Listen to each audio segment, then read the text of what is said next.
एक तो लेन देन बंद करो। ये ब्याह शादियों पे के नाम पर ये जो लेना देना होता है ना, जो दहेज की प्रथा है। अब आप हमको ये बात याद आ गई है इसलिए हम बोल रहे हैं, नहीं तो हम भी सीधा भी बाल लीला पर ही चलेंगे। पर अब आ गई है बात तो बिना कह रह भी नहीं सकते। ये लेन देन बंद करो। ये बालक बालिकाओं का ये बेचना लेना आदान प्रदान बंद करो। इसके कारण जो धनवान परिवार होता वो तो अपनी कन्या को दे देता करोड़ों रुपया, पर जो गरीब पिता है उसकी बेटी मारी जाती है। गरीब की कन्या का दुख दर्द दहेज के कारण उन्हें जलाया जाता है, पीड़ित किया जाता, परेशान किया जाता। तो हम तो ये कहेंगे अपने लड़काओं को इतना समर्थवान बनाओ, इतना बढ़िया कमाऊ बनाओ कि उनको किसी के सामने हाथ ही ना फैलाना पड़े, इतना परिश्रम करें। तो इसलिए हम दहेज प्रथा के कदापि खिलाफ। और हम क्या, सभी जो महापुरुष है सबका ही परम पूज्य श्रद्धेय श्री डोंगरे जी बाबा महाराज कहा करते थे, भैया जब कोई नहीं सुनता था ना तो बाबा मजाक में बोलते थे, भैया दहेज का टीवी देखोगे तो तुम्हारी छाती में भी टीवी हो जाएगा। डराते थे ऐसी विनोद में। तो ऐसा हम सब ना करें। बाकी दुनियादारी में तो कुछ ना कुछ चलता ही रहेगा। हम सही बात बोल रहे हैं, गलत बात बोल रहे हैं, बोलिए ना। सहमत हो आपकी? हाँ जी, हम अपने छोरे का ब्याह करेंगे, हम दहेज नहीं लेंगे। कौन कौन सहमत है? हाथ उठा के बताओ। अच्छा, इसमें वो ना हाथ उठा देना जो लिए बैठे पहले से, कि हमारी तो ऑलरेडी छुट्टी, हमको क्या जरूरत है, हम तो नहीं भैया। उत्सव अच्छा मनाओ, बढ़िया मनाओ, उसमें अच्छा संतों को बुलाओ, संकीर्तन रखो, कोई बढ़िया कार्य करो। उत्सव वही होता है। तो हम कह रहे थे कि बालक का बचपन में जन्मदिन मनाते हैं, सत्यनारायण भगवान की कथा रखते हैं, लेकिन जब वो थोड़ा थोड़ा बड़ा होने लग जाता है ना, अब 20-22 साल का हो गया, तो जो बचपन वाले जन्मदिन का उत्साह होता है ना, उस बालक में खुद में भी और परिवार में भी, वो थोड़ा कम हो जाता है। फिर और 30 तक बढ़ा, 40 तक बढ़ा, 40-45 पर जब जाके जन्मदिन मनाते हैं तो फिर वो व्यक्ति भी बोलता, अरे अब बुढ़ापे में क्या मनाना, अब क्या जन्मदिन मनाना, अब सब बाल तो सफेद हो गए, उम्र निकल गई। एक उत्सव बहुत दिनों तक आपको आनंद नहीं दे सकता है। पहली, दूसरी, तीसरी विवाह की वर्षगांठ जितनी हर्ष उल्लास हर्षित आपको करती है, 50वीं 60वीं 70वीं नहीं करेगी। बोला अब तो बुढ़ापा आ गया, बुढ़े हो गए। पर एक बात कहें, ठाकुर जी का उत्सव, लाल जी का उत्सव, जा दिन लाल जी प्रकट भये, जिस दिन लाल जी का प्रागट्य हुआ, आज से 5000 साल पहले उतने ही उत्साह से लाल जी का जन्मदिन मनाया गया, प्रागट्य उत्सव मनाया गया। और आज भी 5000 वर्ष बाद भी जब भी भगवान की कथा होती है, हर कथा में कृष्ण जन्मोत्सव होगा। और प्रसंग फिर भी हम शायद छोड़ सकते हैं, पर नंदोत्सव नहीं छोड़ सकते, प्रागट्य होना ही होना है। और हर एक कथा में, हर एक उत्सव में उतना ही आनंद, उतना ही रस, और उससे बढ़कर के ही रस आता, कम नहीं आता। ये ठाकुर जी के उत्सव मूर्ति होने का प्रमाण है। ठाकुर जी उत्सव मूर्ति हैं। जहां भगवान होंगे वहां उत्सव होगा, जहां ठाकुर जी के भक्त होंगे वहां उत्सव होगा। भगवान के भक्तों का ये प्रमाण है कि जहां वो जाते हैं वहां उत्सव लेके जाते हैं। ठाकुर जी जहां जाते हैं वहां उत्सव लेकर के जाते हैं। हमारा वृंदावन जो है, ब्रज भूमि जो, ये उत्सवों की भूमि है। उत्सव ही उत्सव चलते रहते हैं वहाँ। कभी अधिक मास आ गया, कभी कार्तिक महीना आ गया, कभी होली आ गई, कभी ठाकुर जी का झूलन आ गया, कभी ठाकुर जी की चरण सेवा चंदन यात्रा आ गई, कभी रथ यात्रा आ गई। मतलब सांस लेने की फुर्सत नहीं है ब्रजवासियों को उत्सव मनाने से, इतने उत्सव है ब्रज में। ठाकुर जी उत्सव विग्रह है। इसका मतलब, उत्सव का मतलब क्या है? उत्सव जब होगा तो आदमी आनंद में रहेगा। वैसे ही ठाकुर जी जब हमारे जीवन में रहेंगे ना, इसका मतलब है व्यक्ति आनंद में नाचता गाता प्रेम में डूबा हुआ ही आपको नजर आएगा। लाख विपत्ति होंगी जीवन में, पर ठाकुर जी का भक्त उसमें भी आपको नाचता नजर आएगा, उसमें भी आपको आनंद में गाता हुआ नजर आएगा। कल यहाँ कोई यद्यपि व्यवस्था सब बढ़िया है, एसी है, बैठने की व्यवस्था है, पर भीड़ इतनी कि एसी भी हमको तो लग रहा है सब ऐसे लग रहा था बंद हो गए क्या, सब फेल हो गए क्या। गर्मी में सब लथपथ, और भैया यहाँ तो पूरी पूरी जमघट बारात लगी थी स्टेज पर सब खड़े थे, सब ठाड़े थे। अब देखा जाए तो अब व्यवस्था है कि भैया गर्मी है, प्यास लग रही है, लोग आगे आ गए, इतनी भीड़ हो गई है, लेकिन उसके बाद भी अगर घर कोई गया होगा ना और घर वालों ने आपसे पूछा होगा कि भैया आज कथा कैसी रही, तो आपने ये नहीं कहा होगा अरे मर गए हम तो आज कथा में जाके, परेशान हो गए आज तो हम। आपने क्या कहा होगा, अरे आज तो बड़ा आनंद आया, ठाकुर जी के उत्सव में आज तो बड़ा रस आया। संसार के उत्सव में नहीं होता ये। संसार के उत्सव में आदमी एक आध घंटा नाच लेना तो चित्त पड़ जाता है। जब ब्याह शादी हो जाती है पूरी, उसके बाद घर वालों की दशा देखो। जब लड़की विदा कर देते हैं तो घर में ऐसा सन्नाटा छाता है कि भैया अब तो बस एक दिन तो कोई उठाए ही ना।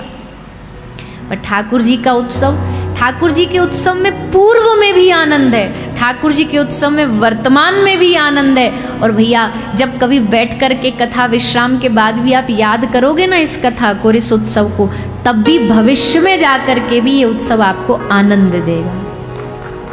और करना याद, संसार की चीज तो हम बैठे बैठे बड़े याद करते, अरे आज की तारीख को पिछले साल हम तो वहाँ कुल्लू मनाली में घूमने गए थे, अरे हम तो वहाँ गए थे, अरे हम तो ये कर रहे थे।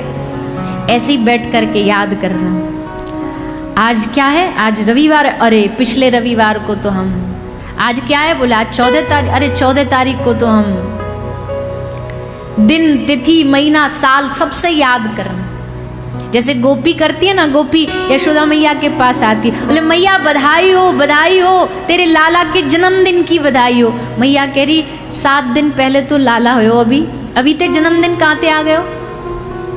गोपी बोली मैया लाला का बार को हो, कौन से दिन हो। बोले बुधवार को हो। बोले आज कहाँ बार है, बुधवार है। बोले बुधवार को हो, बुधवार आ गए हो तो समझो लाला को जन्मदिन, चलो ढोलक लाओ, उत्सव मनाएंगे। उत्सव चालू। फिर आई मैया बधाई हो लाला के जन्मदिन की। मैया बोली फिर आ गई तुम 4 दिन बाद, अब कहाँ भयो। बोले लाला आज से पहले रोहिणी नक्षत्र में पैदा भयो ना, आज रोहिणी नक्षत्र है तो आज उत्सव मनाओ। आज क्या, बोले आज अष्टमी है, आज उत्सव मनाओ। भगवान का भक्त उत्सव मनाने के बहाने खोज ही लेता है। ब्रज में तो ऐसे ऐसे उत्सव मनाए मैया ने, लाला छींक गए तो छींकोत्सव। आज का भयो, बोले आज गजब है गयो, मेरे लाला ने छींक मारी। आज का भयो, बोले आज करवट उत्सव, मेरे लाला ने करवट बदली तो करवट को उत्सव। आज कौन सा उत्सव है, मेरे लाला ने पहली बार चलनो सीखो, पाम रखो, उत्सव। आज का उत्सव, बोले पहली बार मेरे लाला ने बोली कहा मैया, मैया बोली लाला ने पहली बार, आज उत्सव।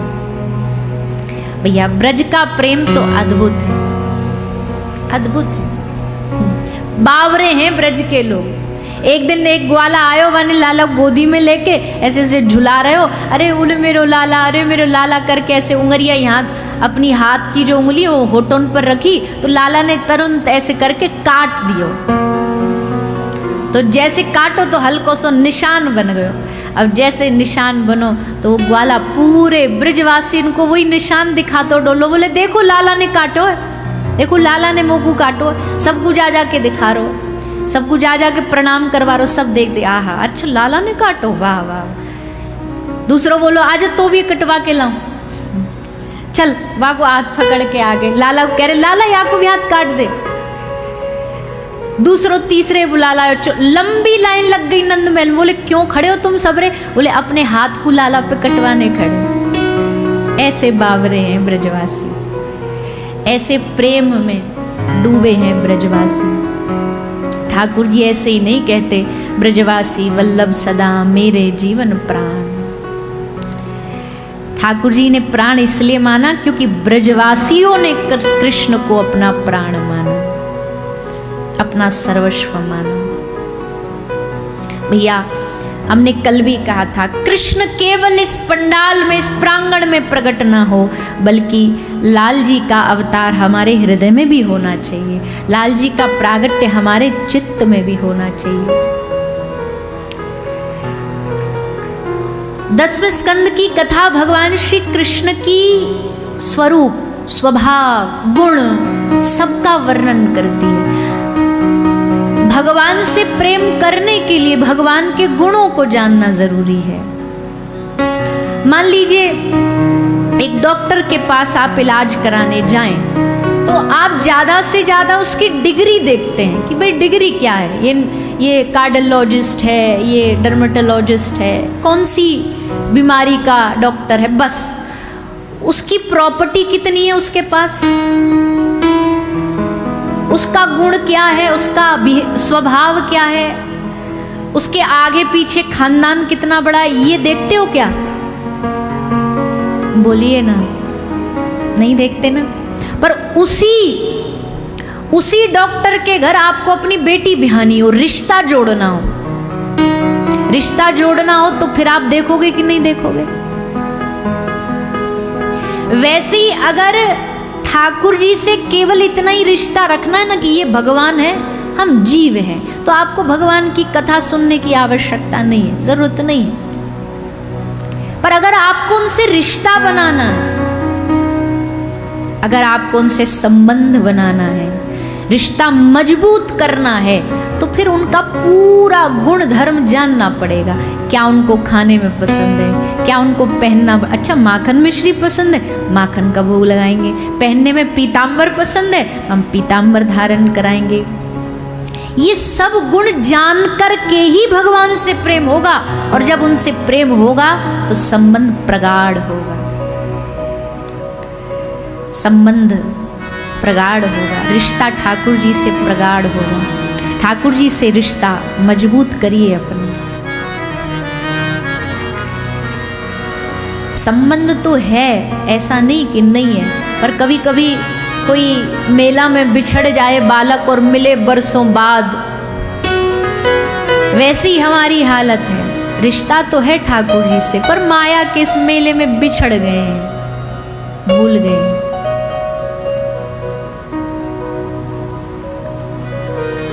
कई जन्मों से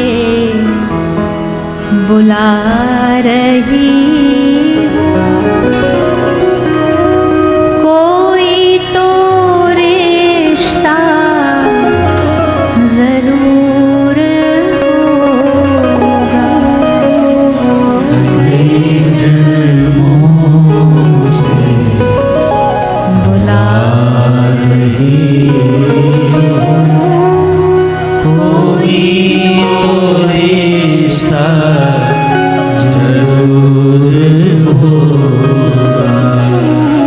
नजरों से नजरें मिला ना पाए, मेरी नजर का कसूर होगा।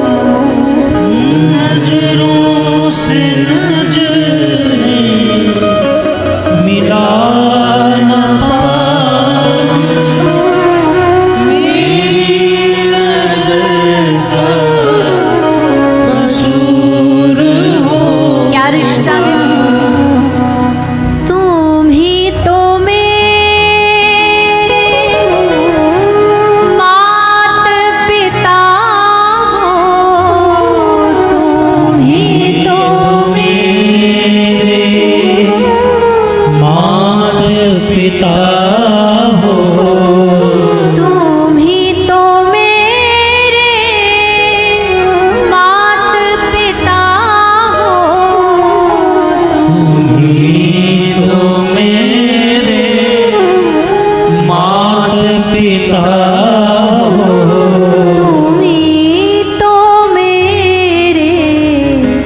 बंधु सखा, तुम्ही तो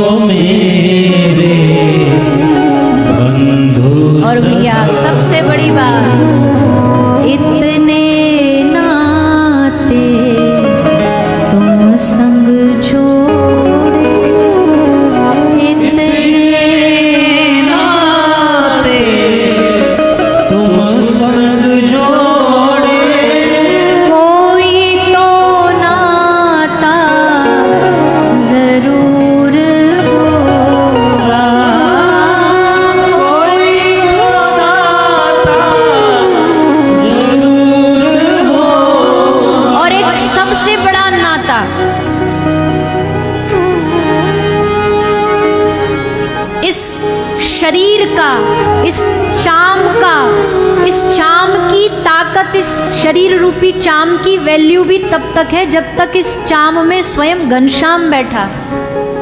अगर घनश्याम यानी ठाकुर जी आत्मा रूप में निकल गए तो शरीर की भी कोई ताकत नहीं है,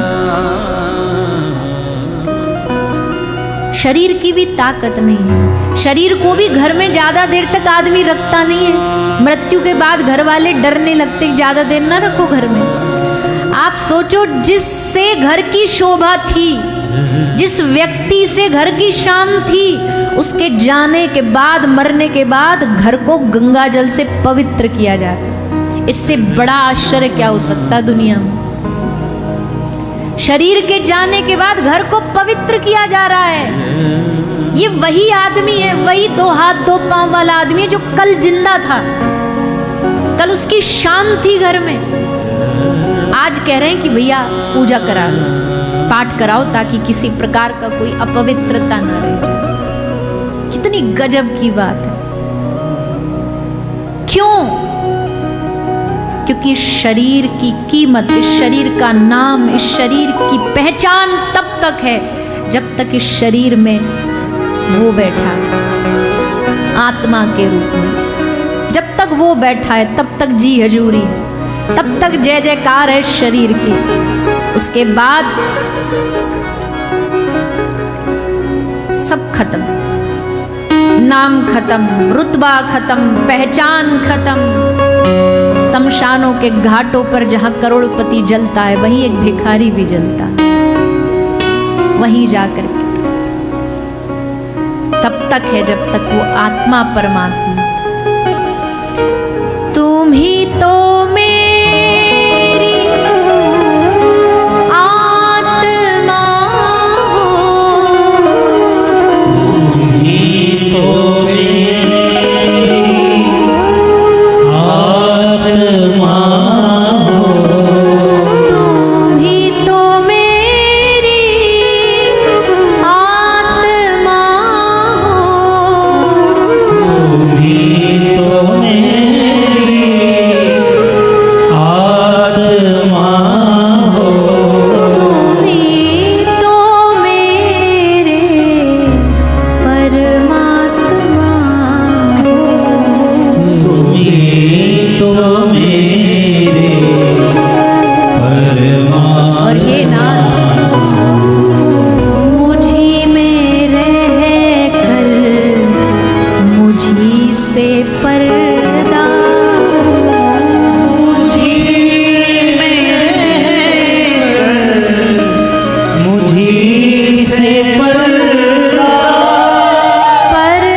पर्दा हटाना जरूर हो। इससे बड़ी बात क्या हो सकती है कि सब घट अंतर हरि सुमरे। सबके अंतकरण में, हृदय में ठाकुर बैठा बैठा हंस रहा है, मुस्कुरा रहा है, बांसुरी बजा रहा है। और मोह को कहा ढूंढे रे बंदे, मैं तो तेरे पास में, मैं तेरे दिल की धड़कन के रूप में धड़क रहा हूँ, मैं तेरी आत्मा के रूप में तेरे पास हूँ। कितने नाते चाहिए तुझे। त्वमेव माताश्च पिता त्वमेव, त्वमेव बंधुश्च सखा त्वमेव, त्वमेव विद्या द्रविणम त्वमेव, त्वमेव सर्वम मम देव देव। तुम मेरे सर्वस्व, तुम मेरे सब कुछ, तुम मेरे प्राण। इसलिए भैया इतने नाते अगर हमने भगवान से बना लिए हैं तो कम से कम कोई एक नाता तो होगा ही होगा, पक्का होगा। और उस एक नाते को पहचान लो बस, ठाकुर जी को अपना बना लो बस, ठाकुर जी से अपना कोई संबंध पक्का कर लो। दोस्त हैं तो फिर यारी की तरह रहो, फिर ठाकुर जी के संग पक्की यारी बना लो। अच्छा, संबंध से फायदा क्या होता? अगर आपने ठाकुर जी को अपना सखा बनाया, दोस्त बनाया, तो दोस्तों को आप पार्टी हो, घूमना हो, आना हो, जाना हो, कहीं भी हो तो आप तुरंत फोन उठाते हो, भाई तुम भी चलोगे, भाई वहां जा रहे हैं आप चलोगे। ऐसे जब ठाकुर जी सखा बन जाएंगे तो अब आपको उनके सामने जाना ही पड़ेगा पूछने के लिए, भैया मित्र है, सखा है, पूछना तो पड़ेगा। आप चलोगे हमारे संग, हम वृंदावन जा रहे हैं, कथा में जा रहे हैं, चलो हमारे संग। मूर्ति ना चल सको पर आप तो चिन्मय हो, चैतन्य हो, चिदानंद हो, आप हमारे संग संग चलो। तो संबंध बनते ही आपको वो संबंध निभाना पड़ेगा। सारी दुनिया संबंध से ही चलती है। दुनिया में 8 अरब से ज्यादा लोग हैं और हर दिन लाखों लोग मरते हैं, हर दिन लाखों लोग मरते हैं। आपने कभी बैठ करके उनके लिए आंसू बहाए? अरे राम राम राम, आज इतने 1000 आदमी मर गए होंगे, चलो रो लेते हैं उनके लिए, नहीं। और अपने वाले को जरा बुखार भी आ जाए ना किसी को तो हमें चिंता हो जाती है। कोई खबर आ जाए कि भैया एक्सीडेंट, अरे राम राम राम। अपने वाले, अपने संबंध वालों की चिंता होती है हमें, उन्हीं की याद आती है हमें। यहाँ बैठ कर के कौन क्या कर रहा है याद नहीं, पर यहाँ बैठ के ये जरूर याद आ जाता होगा, अरे 7 बज गए, चिंटू आ गया होगा ट्यूशन से, पता नहीं कौन भोजन देगा, क्या खाएगा, अजी वो हमारे एजी ओजी आ गए होंगे ऑफिस से, उनको कौन प्रसाद पवाएगा, चीखेंगे चिल्लाएंगे। यहाँ बैठे बैठे भी उनकी याद आती है, यहाँ बैठे बैठे भी उनकी चिंता होती है। संबंध अपने आप भगवान से हमें जोड़ देगा, हमें स्वयं उनकी चिंता होने लग जाएगी। यहाँ बैठे हो पर आपको चिंता होगी, अरे ठाकुर जी का भोग लगा होगा कि नहीं, कई ने अब तक जगाए होंगे कि नहीं, पता नहीं पर्दा खोला होगा कि नहीं।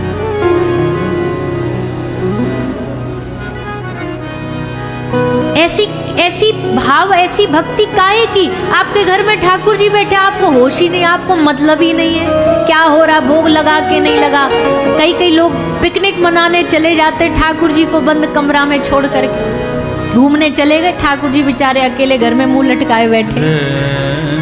खुद चले गए शादी ब्याह में मालपुआ खाने के लिए, ठाकुर जी के सामने रख गए चनौरी, लोग तुम ये खा लो। ये भाव भगवान को प्रिय नहीं होता। भगवान को प्रिय भाव क्या है? जब आप उनको अपनत्व मान करके आप उनसे लाड़ करो, आप उनसे प्रेम करो, आप उनसे व्यवहार करो। ठाकुर जी को कुछ नहीं चाहिए आपसे। ठाकुर जी कहते तू बस मुझे मूर्ति मत मान, तू मुझे विग्रह मत मान। मैं विग्रह तब तक था जब तक मैं दुकानदार के पास था, वो मूर्ति तब तक मूर्ति है। तब तक तो आप उनको बक्सा में भी पैक करके लाते हो ना, तो कोई उनमें प्राण नहीं माना जाता। दुकानदार आपको अगर देगा भी, वृंदावन आप गए, बोले लो भैया मूर्ति लेके जाओ, वहां से आप जब लाओगे तो बैग में पैक करके दे दे। पर जिस दिन आप उनको अपने हृदय स्थान पर विराजमान करोगे, जिस दिन आप उनको अपने घर के सिंहासन पर विराजमान करोगे, अब आज से वो मूर्ति नहीं है। अब नहीं कर सकते आपकी कार्टून के डब्बा में पैक करके उनको कहीं भी भेज दो, अब प्राण आ गए। अब वो मूर्ति नहीं रही, अब वो साक्षात शिव विग्रह बन गया है। अब उस शिव विग्रह को वैसा ही प्रेम करो। ठाकुर जी की विग्रह ऐसे पलक झपकती झपकती निहारती होगी, देखा सामने से कोई आ रहा है, घर वाला, ठाकुर जी को लगा अच्छा आ गई हमारी याद, शायद हमसे पूछने आ रहा है कि जी ठीक हो, प्यास व्यास तो नहीं लगी।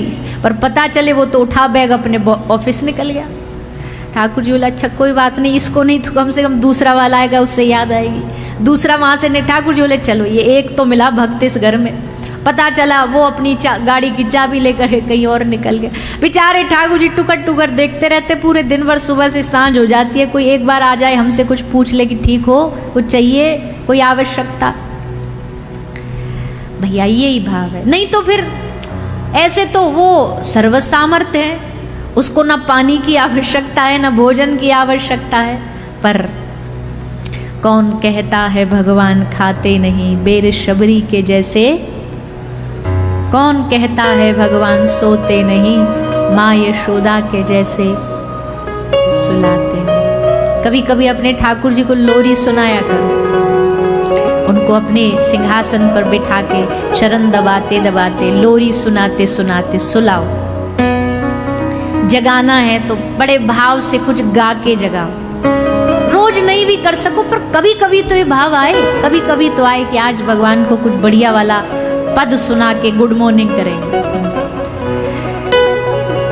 कौन कहता है भगवान नाचते नहीं,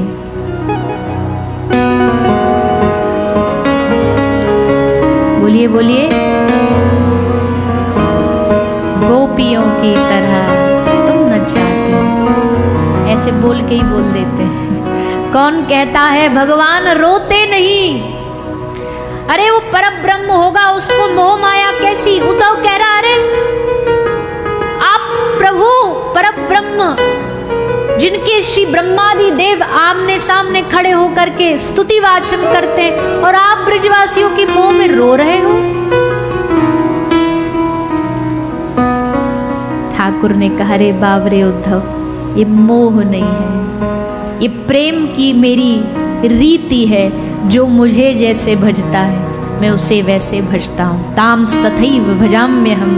ब्रजवासी ब्रज गोपी मुझे रो के पुकारते हैं, उनके अश्रुओं को देख करके उधो उधो मोहे ब्रज बिसरत नाही। मैं भी अपनी आंखों के आंसू को रोक नहीं पाता। और अगर मेरा रोना अगर तुझे रोकना है तो पहले गोपियों का रोना बंद करा के आ, तब जानू